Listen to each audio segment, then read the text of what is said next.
Boa noite a todos, a paz do Senhor Jesus. Tome os vossos assentos. Deus seja louvado. Amém. Amém, meus irmãos.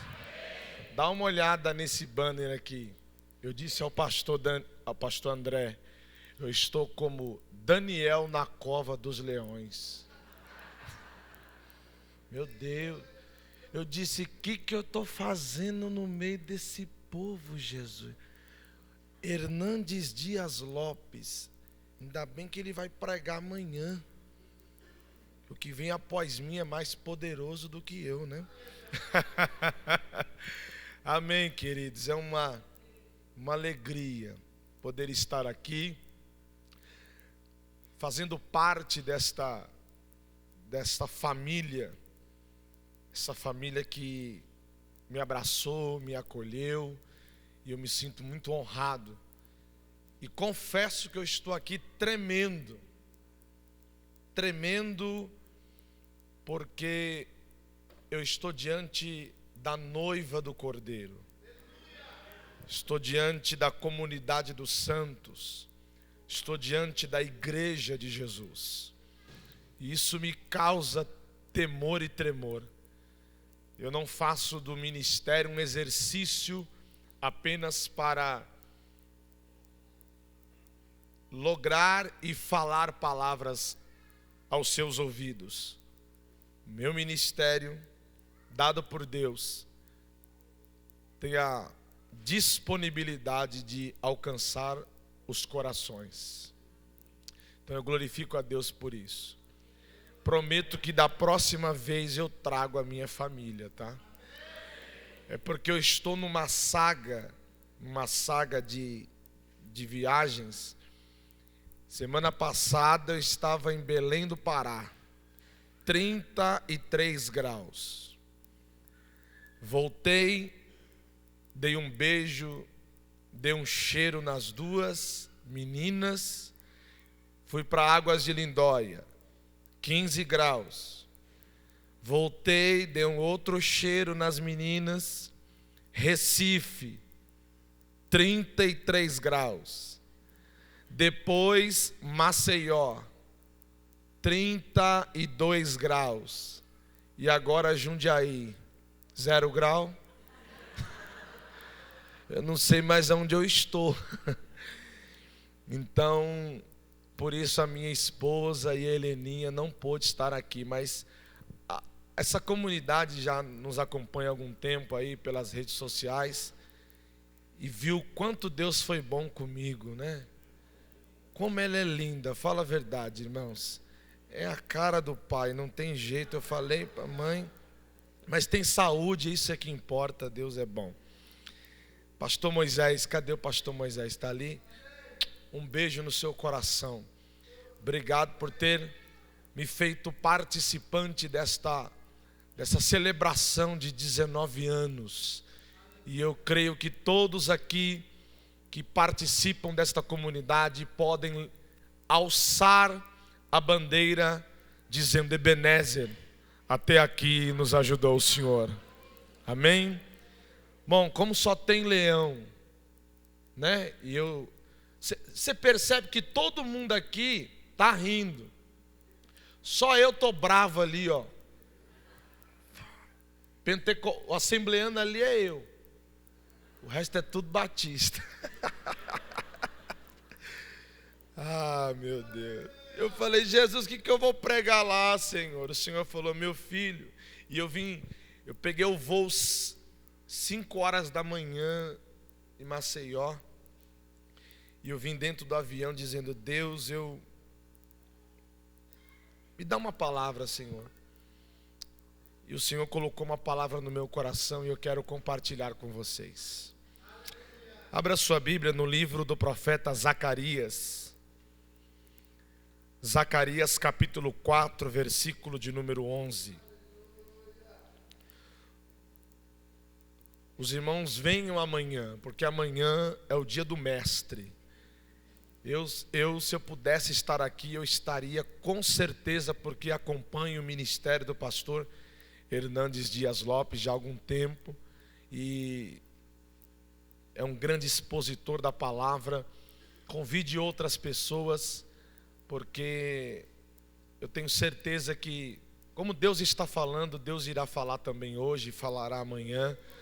Mas traga alguém, porque ouvir este homem é um privilégio para poucos e para muitos. Então, a Igreja Embaixadores de Cristo foi privilegiada com a vinda do pastor Hernandes Dias Lopes. Amém? Eu sou apenas uma voz que clama no deserto, tá bom? Zacarias capítulo 4, versículo 11 ao 14. Os irmãos acharam? Diz assim a palavra de Deus. Então falei mais e disse-lhe: quem são as duas oliveiras, à direita do castiçal e à esquerda? E falando-lhe outra vez, disse: quem são aqueles dois raminhos de oliveira que estão junto aos dois tubos de ouro que vertem de si ouro? E ele me respondeu dizendo: não sabes o que é isso? E eu disse: não, Senhor meu. Então ele disse: estes são os dois ungidos que estão diante do Senhor de toda a terra. O verso 14, eu não sei se a sua versão, ou se existe alguma versão escrita desta forma: estes são os dois filhos do óleo. Qual versão está filho do óleo? Dá um sinal com a mão. Uma aqui, outra ali, mais duas. Então, essa é uma versão um pouco mais antiga. O que lemos é uma versão mais atual, contemporânea. Mas eu gostei dessa expressão, filhos do óleo. Então o versículo, propriamente no seu conteúdo, vai ficar mais ou menos assim. Então ele disse: estes são os dois filhos do óleo. Filhos do óleo. É sobre isto que eu quero pregar nesta noite. Eu quero pregar sobre os filhos do óleo. Amém? Queridos, o texto que nós lemos aqui não é um texto tão atípico de ser pregado. É um texto meio que obscurecido, mas toda a Bíblia, graças a Deus por isso, é inspiradora. Sendo em qualquer texto, em qualquer ângulo da Bíblia, toda a Bíblia é inspirada pelo Espírito para trazer a revelação da vontade de Deus ao nosso coração. E o capítulo 4 do livro do profeta Zacarias é uma série de visões que o profeta está tendo da parte de Deus. E quando chega no capítulo 4, Deus dá uma revelação. Deus dá uma visão ao profeta Zacarias. Mas antes de eu falar desta visão, deixa eu traçar um pouquinho da história, um pouquinho da biografia desse profeta. Eu não vou me deter e me atrelar nas minúcias, mas se faz necessário falar um pouco deste profeta. Zacarias, ele foi não só profeta, como também sacerdote. Ele foi contemporâneo de um profeta cujo nome é Ageu. Ageu e Zacarias trabalharam juntos no exercício sacerdotal ou profético, mas muito mais no exercício profético. Esses dois trabalharam em um período tenebroso da nação de Israel. Qual período foi esse, pastor? o período em que Israel estava voltando do exílio da Babilônia. Dá para você imaginar? 70 anos Israel ficou cativo na Babilônia. E durante esses 70 anos, Jerusalém foi dizimada. O templo foi destruído. Toda a Jerusalém ficou despedaçada. Agora a nação volta para Jerusalém para restaurar a nação. E Zacarias e Ageu, eles tiveram um papel fundamental nessa restauração do povo. E qual foi o papel fundamental dos profetas, Zacarias e Ageu? Trazer ânimo, trazer uma injeção de ânimo, para que diante do caos que eles estavam olhando, eles não sentissem o desânimo, não olhassem para os muros caídos e ficassem ou vivessem chorando. Os profetas tiveram um papel de dar uma bezetacil de ânimo na alma daquela nação, para que aquela nação tomasse uma posição para reerguer, para reedificar, para restaurar a sua própria nação. É isso que o exercício da palavra de Deus produz em nós, através dos seus profetas. E quem é profeta? Profeta é aquele que verbaliza a palavra de Deus.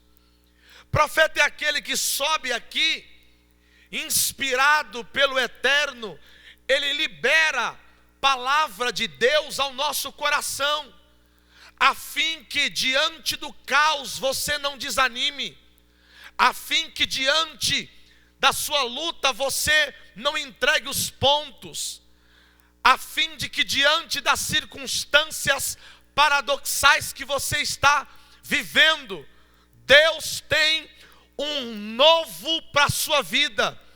Deus tem uma restauração para a sua vida. Porque o profeta tem a finalidade de quê? Ouvir a voz de Deus e transmitir ao povo, sem tirar e sem colocar. Não existe, ouça-me, não existe mais hoje a palavra profeta, não existe mais. Biblicamente, o profeta veio até João Batista. Pastor, o que existe hoje? O que existe hoje é o ministério profético, que Paulo diz em Efésios 4:11, Deus deu uns para apóstolos, profetas, evangelistas, mestres, pastores, doutores. Para quê? Verso 12 diz, para o aperfeiçoamento dos santos, para a edificação da igreja. Então, ministério, querido, não pode ser uma profissão. Subir aqui em cima não pode ser um palanque de exposição do seu ego. Aqui em cima é serviço, não ser visto. 19 anos aqui não é somente para termos um templo maravilhoso, uma estrutura maravilhosa. Essa igreja foi colocada aqui para servir. Deus abriu essas portas aqui para que o nome dele fosse pregado, para que casamentos aqui fossem restaurados, para que vidas aqui fossem libertas. Esse é o propósito da palavra de Deus e de quem faz uso dela. Alguém me entende? Diga amém. Então Zacarias e Ageu foram responsáveis de trazer a palavra de Deus ao coração daquela nação que estava voltando do exílio, e voltando do exílio viu o templo destruído, viu os muros da sua cidade destruídas. Deixa eu lhe fazer uma pergunta. diante dessa circunstância que você vive, qual é a posição e atitude que Deus espera de você? Abaixar a cabeça? Entregar os pontos? Não. Eu vim aqui dizer para você 1000 vezes não. Porque Deus continua sendo maior do que a nossa luta. Deus continua sendo maior do que os gigantes que estão diante de nós. Zacarias e Ageu têm a responsabilidade de engendrar, de colocar no coração do povo a palavra de Deus para reanimar, para reacender a chama que estava apagada. Agora olhe para cá. Zacarias e Ageu não trabalharam só. A Bíblia diz que também Esdras e Neemias também trabalharam em conjunto com Zacarias e Ageu. Vocês sabem a história. Esdras e Neemias foram responsáveis pela reconstrução do muro e também do templo. Neemias reconstrói o muro. Esdras traz a lei para que o povo pudesse, diante da lei, continuar reedificando os muros e também o templo. E também houve também 2 personagens que também foram fundamentais nessa restauração. Conte comigo os personagens: Zacarias, Ageu, Esdras, Neemias. E o próprio livro de Zacarias revela mais 2 personagens: Zorobabel, que era o governador de Judá, e Josué, o sumo sacerdote.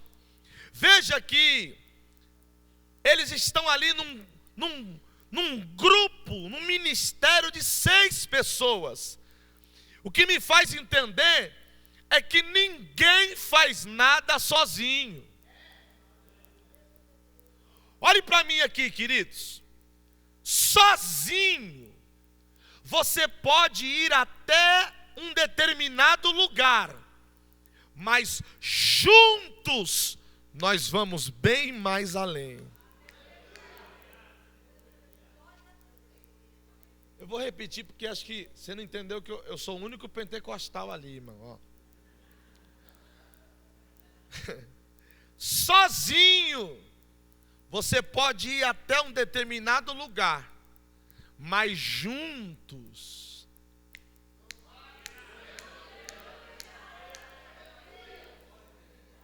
tem um tipo de crente, eu vou falar crente que é a linguagem que eu sei falar. Tem um tipo de crente nas igrejas hoje, aqui não, né? Só lá em Maceió, no Pará, aqueles crentes que ficaram decepcionados com a igreja, mas eles continuam na igreja. E aí eles vêm para a igreja assim, com aquela mentalidade: eu vou no culto, eu vou sentar no fundo. Nada contra quem está no fundo, tá? Eu vou no culto, eu vou sentar, eu vou ficar lá, eu não quero falar com ninguém, eu não quero abraçar ninguém. E não vem com esse negócio: abraça teu irmão, fala pro teu irmão, vira pro teu irmão. Eu não quero. Porque quando terminar o culto eu quero ir embora. Deixa eu te falar uma coisa, você está no lugar errado. Deus não nos chamou para vivermos isolados.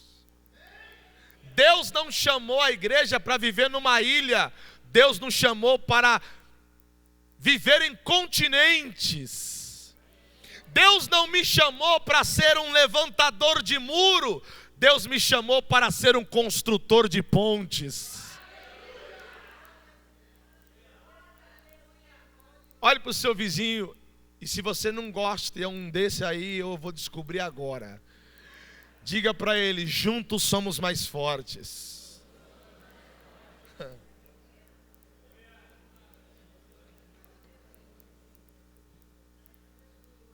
Que negócio é esse?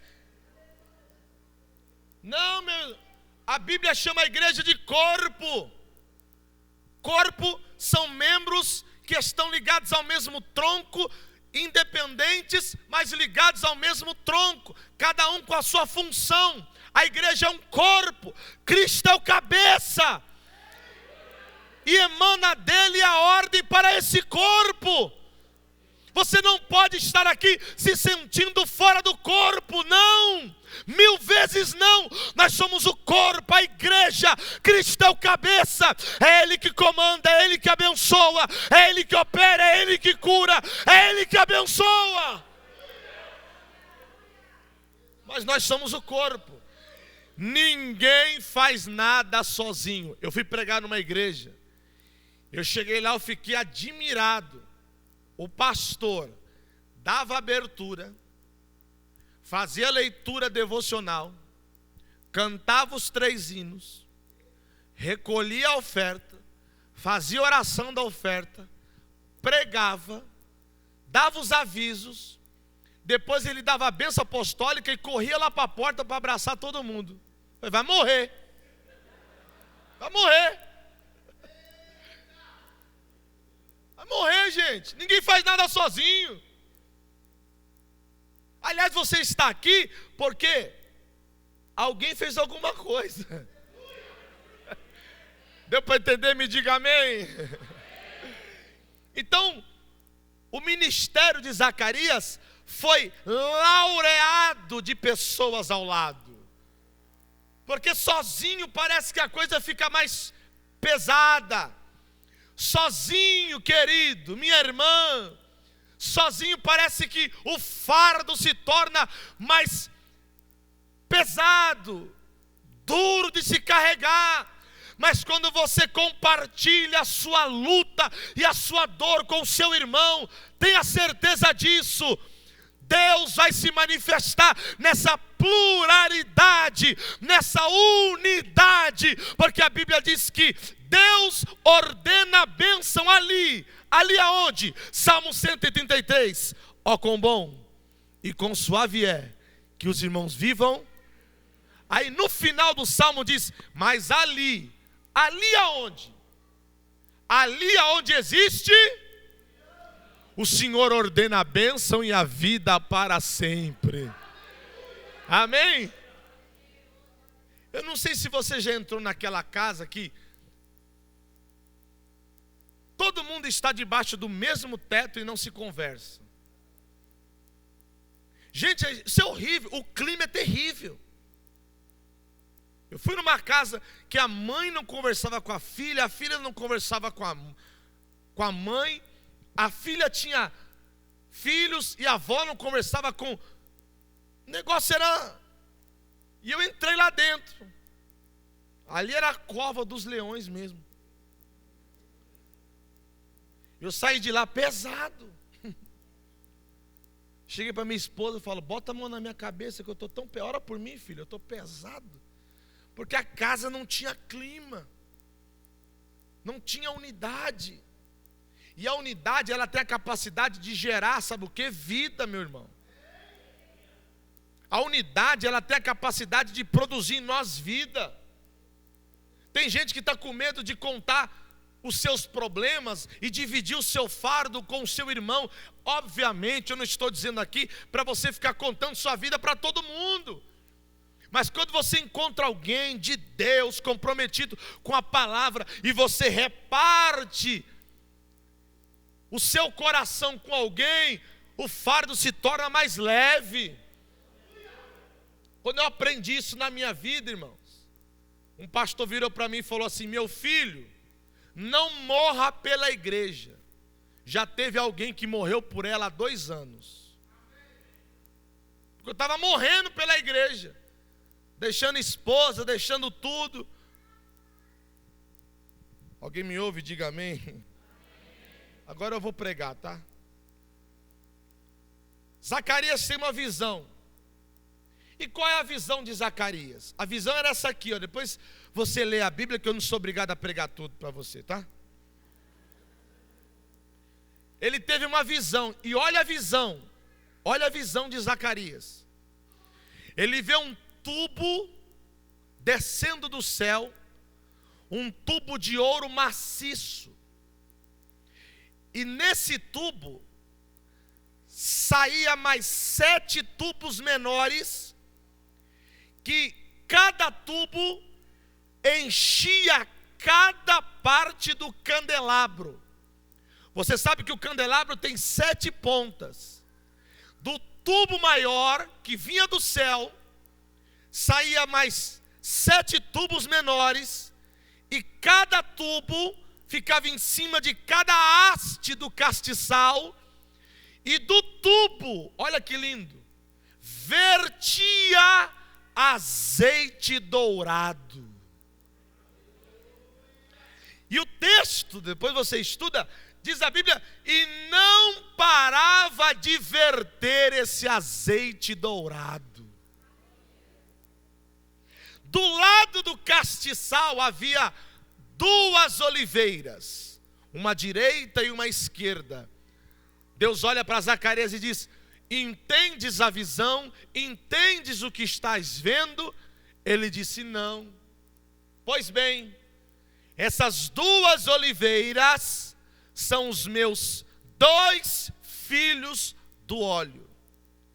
E esse azeite que desce, esse azeite dourado, que enche cada haste do castiçal, ouça-me, o castiçal no tempo do Antigo Testamento, ele representava a plenitude de Deus no meio do seu povo.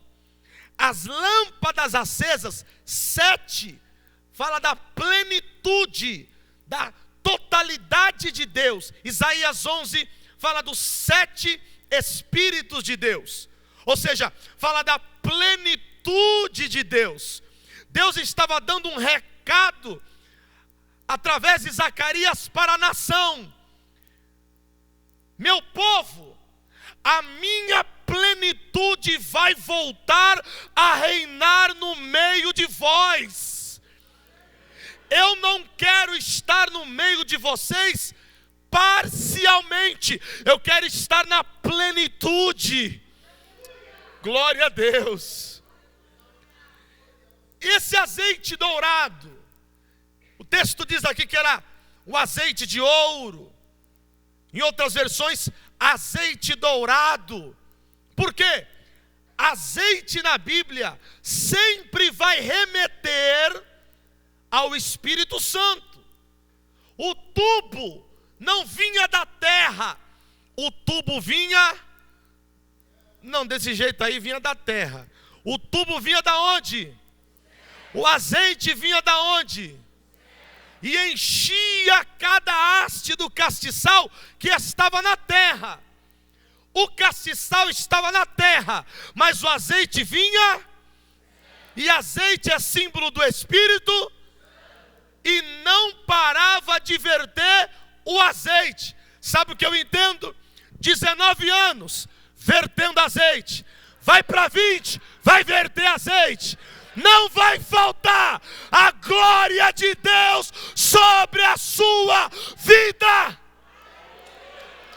Glória.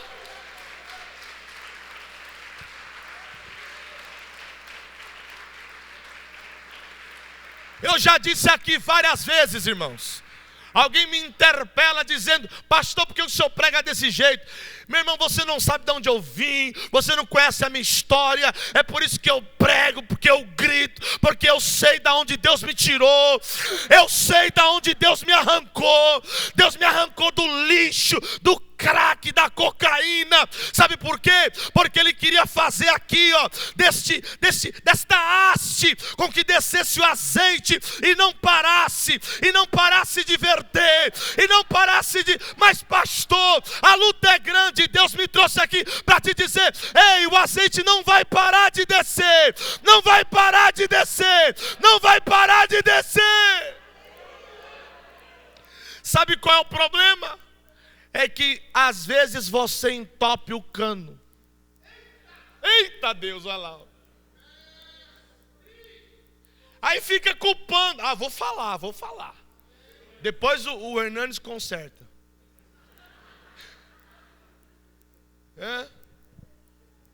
Vou falar. Você entope o cano e aí fica culpando a igreja. A igreja mudou, né? Não é mais a mesma. Eu estou sentindo um vazio aqui.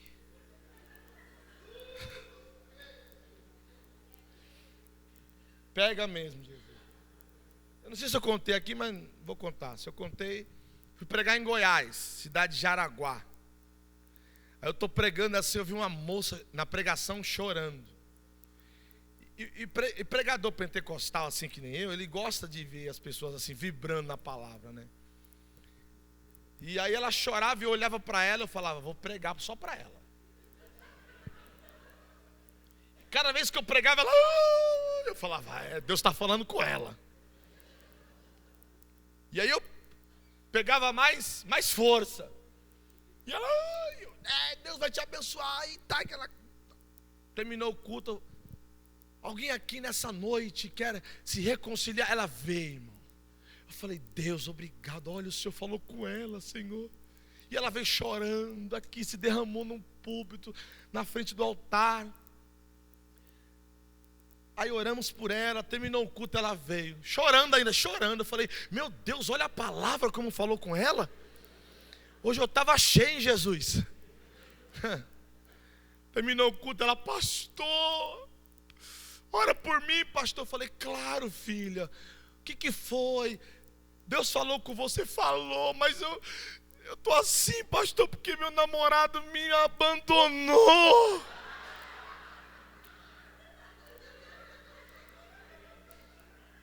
Eu amo ele, pastor.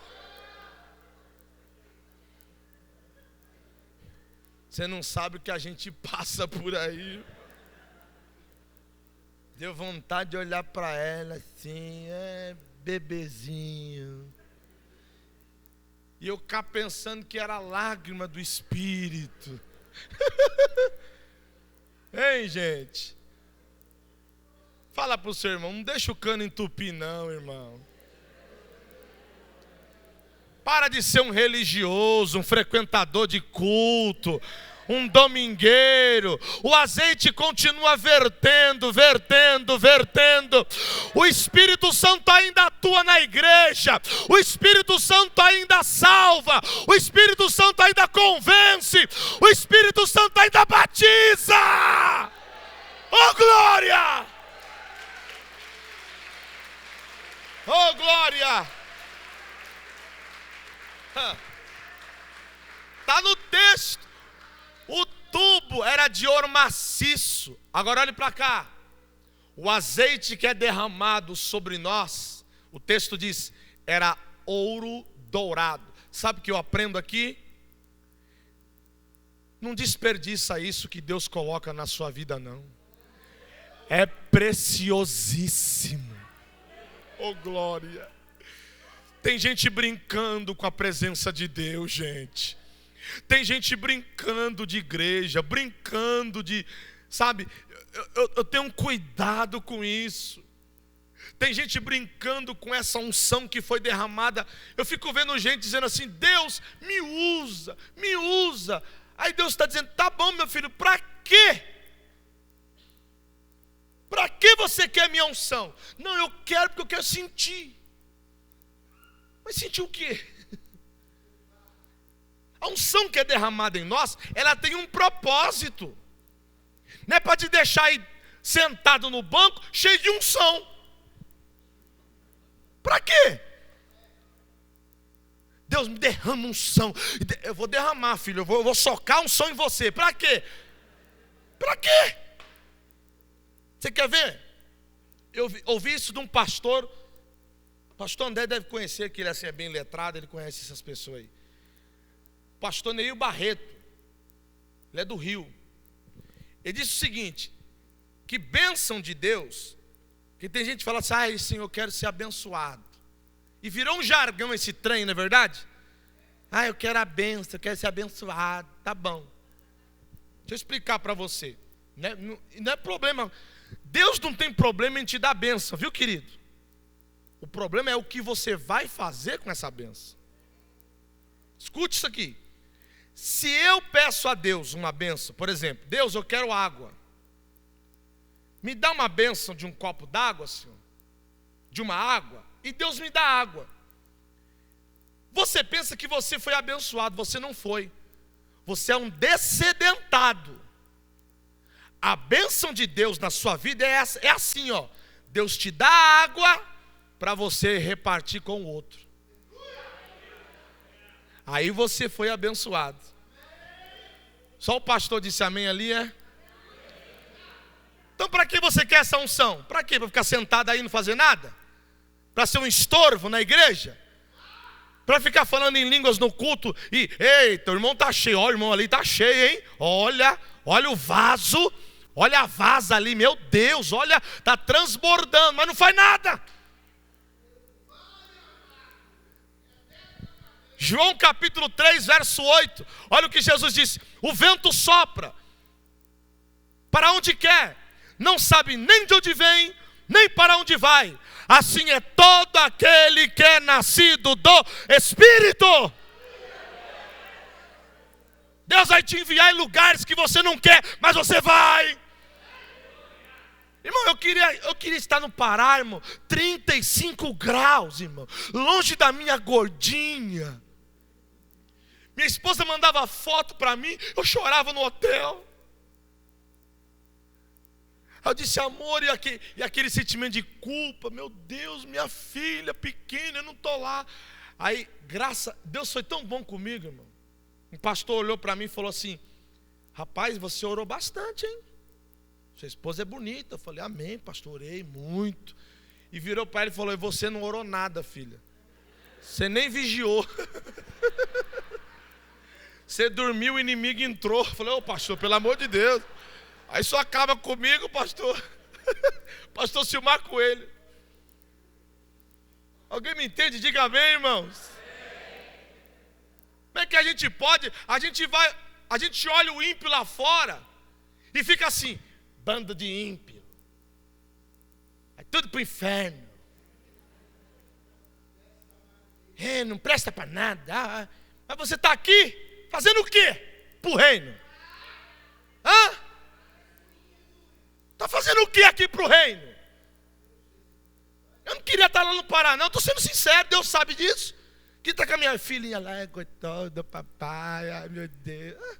Cheguei de Maceió, dei um cheiro nela, estou aqui agora. Mas tem um propósito maior aqui, irmão. A minha esposa, todas as vezes ela fala assim para mim, ela ora por mim. Irmão, eu não ganhei na loteria porque crente não joga na loteria. Mas Deus foi bom comigo. Ela fala, vai meu filho, vai em paz. Vai sem peso. Estou abençoando teu ministério. Tem gente que precisa ouvir a palavra de Deus através da sua boca. Como ouvirão se não há quem pregue?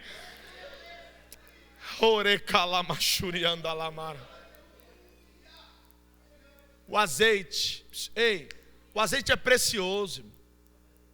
Para tocar tem que ter esse azeite. Para louvar tem que ter esse azeite. Para ministrar não é por força humana e intelecto e raciocínio humano. Se estamos aqui é porque esse azeite continua vertendo, porque de nós mesmos não teríamos nada, mas tudo vem do alto, do Pai das luzes, o Deus de toda graça e de toda sabedoria. Saia daqui hoje, batendo no peito e dizendo, eu sou um filho do óleo. Por quê? Porque o filho do óleo tem algumas características. Esse azeite derramado precisa informar a nós algumas características. E eu não vou ser muito delongo, mas olhe para cá. Primeira característica de um filho do óleo. Se você pegar o azeite e jogar numa água como essa, o que acontece? O azeite não se mistura.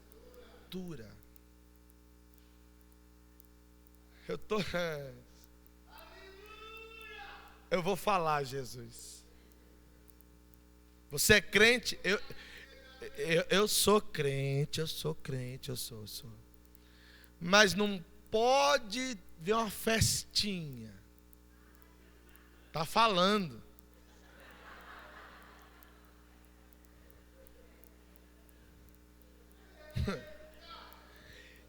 Irmão, não estou dizendo aqui, presta atenção nisso. Você tem que entender uma coisa.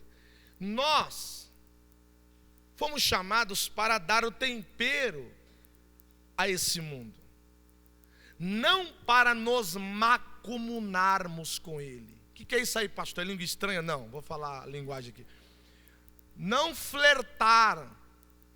Nós não temos que nos igualar ao padrão do mundo. Você é desse mundo, você habita aqui, mas você não pode se misturar. Ah, pastor, então vou deixar meu trabalho agora. Aquele bando de ímpio lá, não vou mais trabalhar lá. Não, irmão, não é isso não. Você foi chamado para ser sal da, não docinho da terra. Tem que haver uma diferença em você. Você pode estar, aliás, você deve estar lá no meio deles. Mas quando alguém olhar para você, vai dizer: ei, tem algo diferente nessa pessoa. Vem cá. Você é... Eu sou filho do óleo. Salmo de número 1. Bem-aventurado o varão que não anda. E a palavra andar ali, no hebraico, é estilo de vida. Você vai ver isso muito na Bíblia. Quando Deus chega para Abraão e fala assim: olha, anda. Gênesis 17. Abraão, anda na minha presença. Olha a palavra anda. Romanos capítulo 8. Nenhuma condenação há para aqueles que estão em Cristo Jesus, que não andam. Gálatas 5,16. Andai em espírito, e não cumprireis a cobiça da carne. Está falando de estilo de vida. Seu estilo de vida parece com o quê? Afinal de contas, revela Deus ou revela o diabo? Revela o céu ou revela o inferno? Revela luz ou revela trevas? Ai, pastor, está doendo, vai doer mais ainda. Um dia eu estava na festa de pessoas não cristãs. E aí passava aquele garçom com aqueles, né? Dá 1 a 51.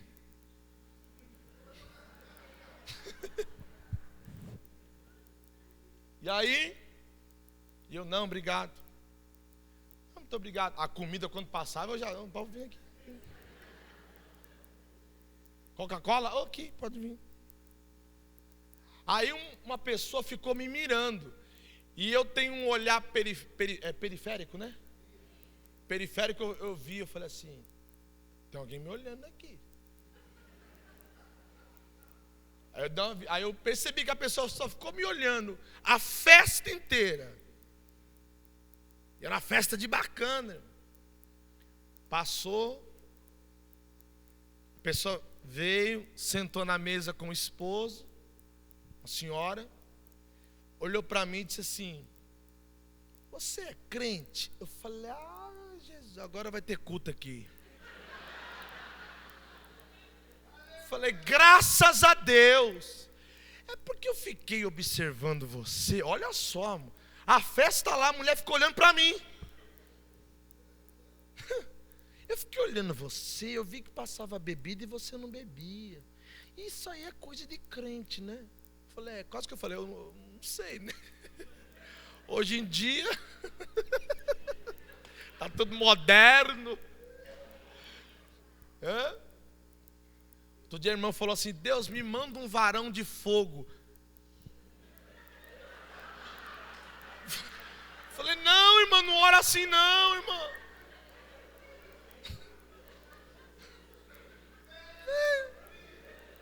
Pedi e não recebeis porque pediste mal.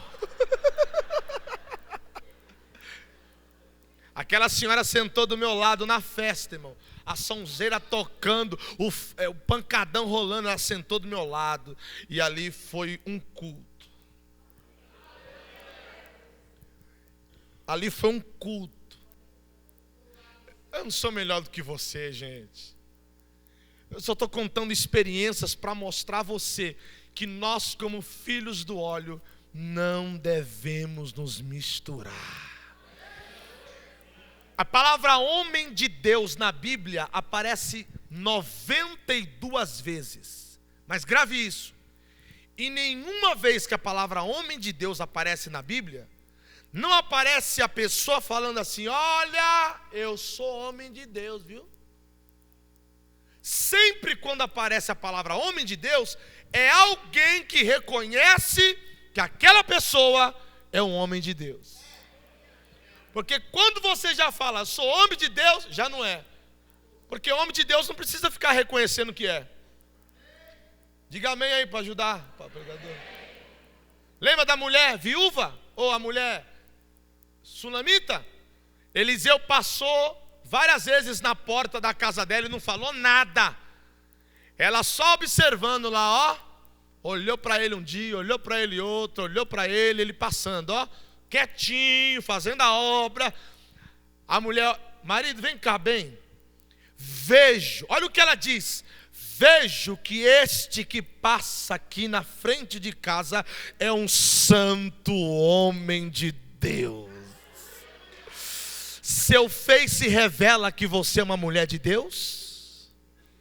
Ai, Jesus. Suas conversas revelam que você é um filho do óleo? No trânsito.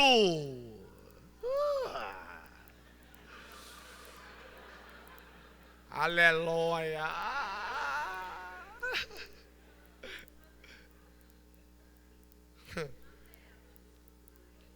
Diga para quem está do seu lado, só para não espantar ele: eu estou do lado de um filho do óleo.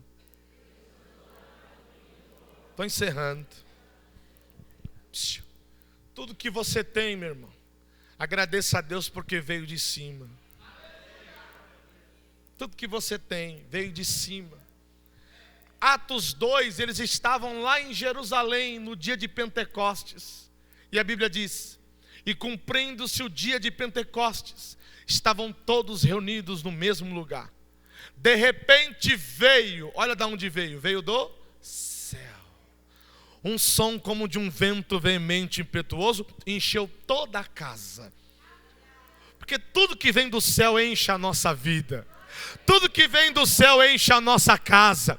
Tudo que vem do céu é bom. Tudo que vem do céu é agradável. Meu irmão, nada que vem do céu para a tua vida vem com endereço errado ou sem propósito.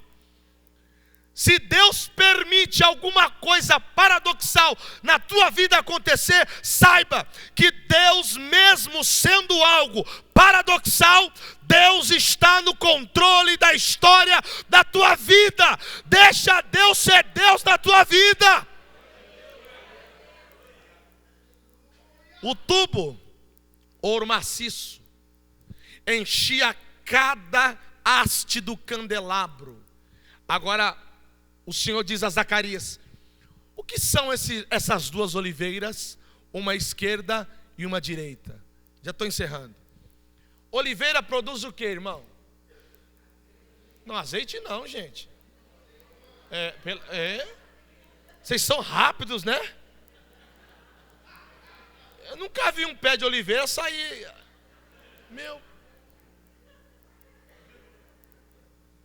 Produz azeitona. Você vê como a gente é rápido no gatilho, irmão? A gente quer a bênção miojo lame, instantâneo. Tudo pra gente é agora. Me dá. Outro dia, o camarada cortou, olha só, cortou versículos da Bíblia que remetem a promessas de Deus. Pegou o sapato, botou dentro da sola e disse assim: Vamos fazer a campanha andando sobre as promessas.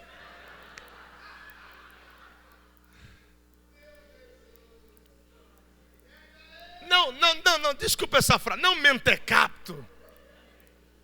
O outro pega várias Bíblias no corredor, abertas, e coloca uma fileira de Bíblia. E a campanha é andando sobre a palavra. E um monte de crentes pisando em cima da Bíblia. O outro entrou com uma BMW dentro da igreja.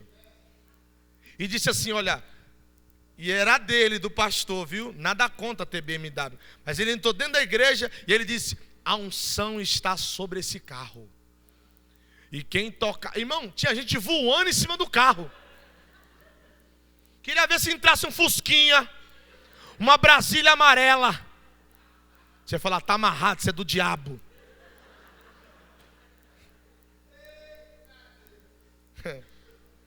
O que são estas duas oliveiras?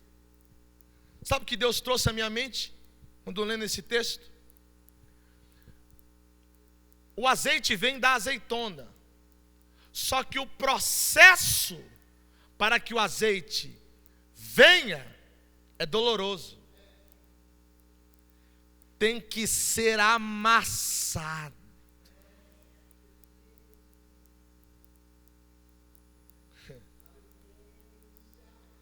E aí Deus permite você ser amassado.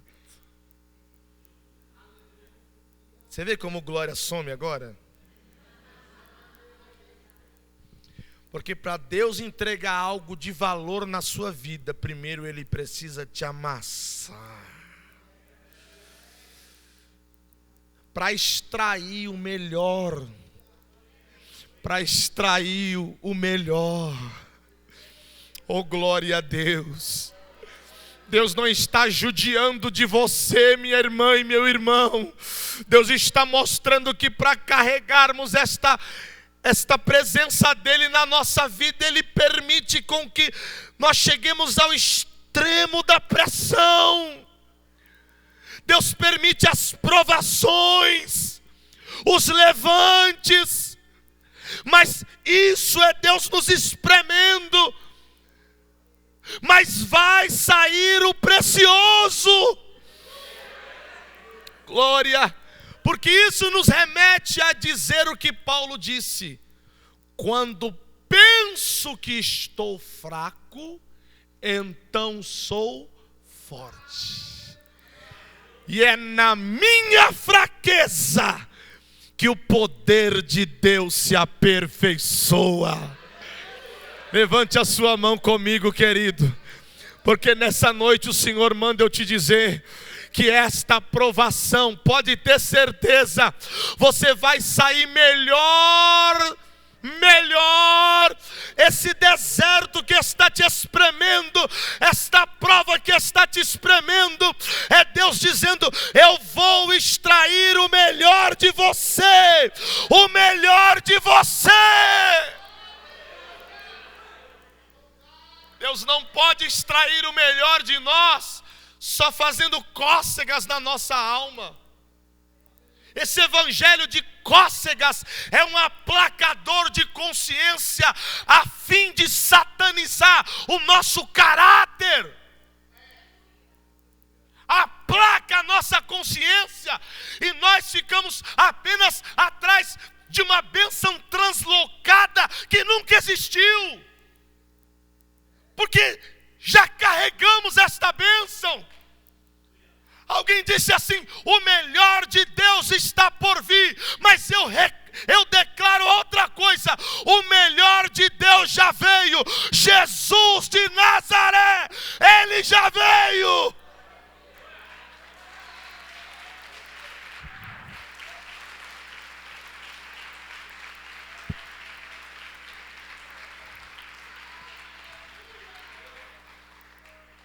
Encerro. Quem são estes? São os filhos do óleo. Não são os filhos do vinagre. que saem espalhando amargura por onde passa. Não são os filhos da contenda que saem disseminando contenda entre irmãos. Nós não somos os filhos da discórdia. Nós não somos os filhos do pecado. Nossos filhos não nasceram para destruição. Você é filho do óleo, nasceu para gerar vida, nasceu para produzir vida. E no texto original de Eugene Peterson, a Bíblia diz assim nesse versículo: esses são os ungidos que distribuem o azeite dourado. O que eu recebo, eu reparto. A graça que está em mim vai alcançar minha casa. A unção que está em mim vai alcançar minha família. E por onde eu passar, o cheiro da graça de Deus vai exalar através da minha vida. Somos a geração dos filhos do óleo. E Deus precisa extrair o melhor de nós. Se coloque de pé. Com a permissão do apóstolo Moisés. Os músicos, vem para cá.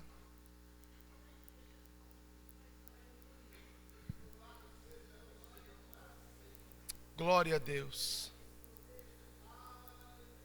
Que geração de jovens é esta? Eu sou de uma geração, queridos, não sou velho não. 4.0, tração nas 4 rodas, direção hidráulica, airbag duplo, freio ABS. Mas a minha geração era a geração que quando olhávamos alguém pregando, nós dizíamos: pastor Moisés, eu quero ser um pregador.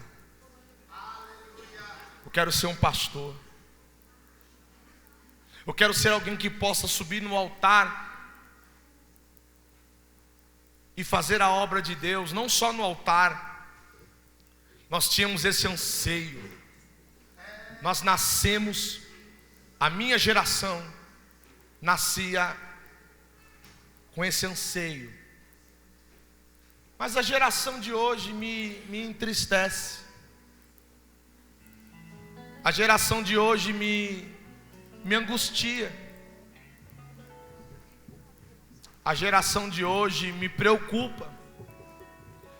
Pastor Hernandes Dias Lopes foi entrevistado por uma repórter. E a repórter perguntou para ele: como o senhor vê hoje o estado da igreja brasileira?